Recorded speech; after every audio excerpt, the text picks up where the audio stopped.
नमस्कार, आप देख रहे हैं न्यूज 18 बिहार झारखंड। मैं हूं आपके साथ रुचिका राज।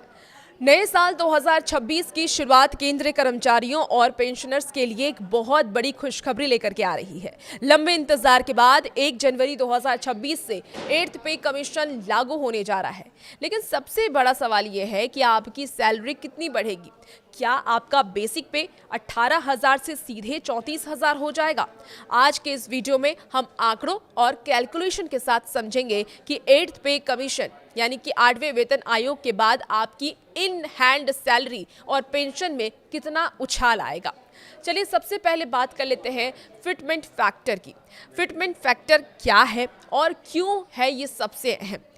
फिटमेंट फैक्टर का कैलकुलेशन भी चलिए हम समझते हैं इस वीडियो में। देखिए, वेतन आयोग में फिटमेंट फैक्टर वो गुणांक होता है जिससे कि मौजूदा बेसिक सैलरी को गुणा कर नई बेसिक सैलरी तय की जाती है।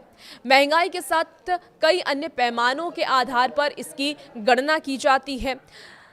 7th पे कमीशन यानी कि 7वें वेतन आयोग में इसे 2.57 रखा गया था, लेकिन कर्मचारी यूनियनों की अब ये मांग है कि 8th पे कमीशन में इसे बढ़ा करके 3.15 या फिर 3.68 किया जाए। अगर सरकार फिटमेंट फैक्टर को 1.92 के आसपास भी रखती है, जैसे कि कुछ रिपोर्ट्स ये दावा कर रहे हैं, तो भी आपकी बेसिक सैलरी में भारी बढ़ोतरी होगी। चलिए उदाहरण से भी अब आपको ये समझा देते हैं कैसे बढ़ोतरी होती है। देखिए, वर्तमान में अगर न्यूनतम बेसिक सैलरी आपकी 18,000 है, अगर फिटमेंट फैक्टर 1.92 होता है तो नई बेसिक सैलरी 34,560 रुपये होगी। अगर ये 3.68 होता है यानी कि 3.68 हुआ तो आपकी सैलरी सीधे 50,000 के पार जा सकती है। हालांकि एक्सपर्ट्स के मुताबिक ये 34,000 से 35,000 के बीच सेट हो सकती है। अब सैलरी ब्रेकअप को भी समझ लेते हैं क्या क्या बढ़ेगा। तो देखिए, सैलरी सिर्फ बेसिक पे नहीं होती।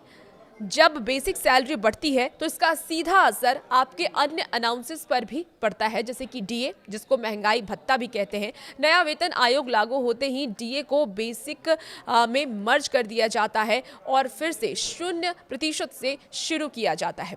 हाउस रेंट अलाउंसेस होता है। बेसिक सैलरी जब बढ़ती है तो इसका भी जो अनाउंसेस होता है वो भी बढ़ जाता है। बेसिक बढ़ने से आपका हाउस रेंट अनाउंसेस भी बढ़ जाएगा। देखिए, पेंशनर्स को भी इसका सीधा फायदा मिलने वाला है। 8th पे कमीशन अगर लागू होता है तो सिर्फ नौकरी कर रहे लोगों को इसका फायदा नहीं होगा, बल्कि लाखों पेंशनर्स को भी इसका फायदा मिलने वाला है। उनकी पेंशन में भी लाभ होगा, वृद्धि होगी और उनको भी सीधा फायदा मिलेगा। अब क्यों लागू हो रहा है 8th पे कमीशन, वो भी समझ लेते हैं।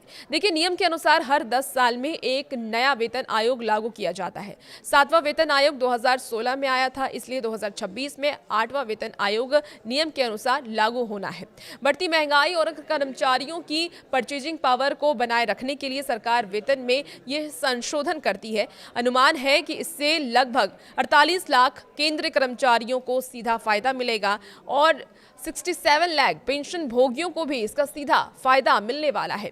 हालांकि अभी सरकार की ओर से अंतिम नोटिफिकेशन का इंतजार है, लेकिन तैयारी पूरी है। जैसे ही फिटमेंट फैक्टर पर मुहर लगेगी, आपकी सैलरी की तस्वीर साफ हो जाएगी। क्या आपको लगता है कि फिटमेंट फैक्टर 3.68 होना चाहिए? आपकी राय क्या है? कमेंट बॉक्स में जरूर बताइएगा। फिलहाल इस वीडियो में इतना ही। आप बने रहिए न्यूज 18 के साथ।